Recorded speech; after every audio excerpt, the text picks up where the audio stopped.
આજે world tobacco દિવસ છે, જે અનુલક્ષીને કેન્સર અંગે લોકજાગૃતિ કેળવવા શ્રીમતી જયાબેન મોદી હોસ્પિટલ ખાતે વિશેષ કાર્યક્રમ યોજાયો હતો।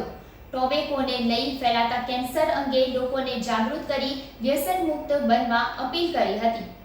આજે વર્લ્ડ ટોબેકો દિવસ નિમિત્તે લોકજાગૃતિ કાર્યક્રમની ઉજવણી શ્રીમતી જયાબેન મોદી હોસ્પિટલ ખાતે આવેલ જેબી મોદી કેન્સર સેન્ટરમાં કરવામાં આવી હતી।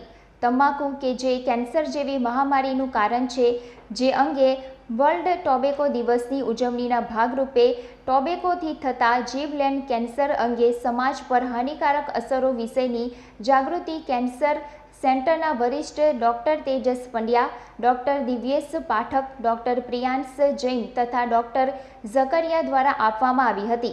આ દિવસે હોસ્પિટલ ખાતે તમાકુનું સેવનથી કેન્સર થનાર દર્દીઓ તેમના અભિપ્રાય આપ્યા હતા, જેઓની સારવાર કેન્સર સર્જરી, કીમોથેરાપી અને રેડિયેશનથી થકી કરી તેમને સાજા કરવામાં આવ્યા છે।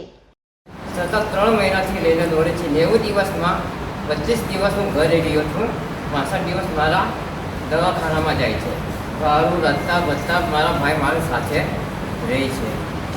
ખાવા પીવામાં પણ એટલી તકલીફ થાય છે, પણ ડૉક્ટરોનો ખૂબ ખૂબ આભાર, ખાસ કરીને ઝકરિયા સરનો, કે જેમણે મને મેળામાં સર્જરી કરીને આજે તમારા સામે હું ઊભો છું। એટલે મહેરબાની કરી તમને હાથ જોડીને વિનંતી કરું છું કે તમાકુનું સેવન નહીં કરતા અને બીજાને પણ નહીં કરવા દેતા। આટલી મારી તમને વિનંતી છે। દિવ્યેશ પાઠક છું, chief cancer surgeon at Jayaben cancer hospital. આજે વર્લ્ડ નો ટોબેકો ડે છે, 31 મેના દિવસે। તો ફર્સ્ટ ઓફ ઓલ સે નો ટુ ઝુબા કેસરી। આપણે તંબાકુ ખાવાનું જ બંધ કરી દઈએ, જેથી કેન્સર થાય જ નહીં।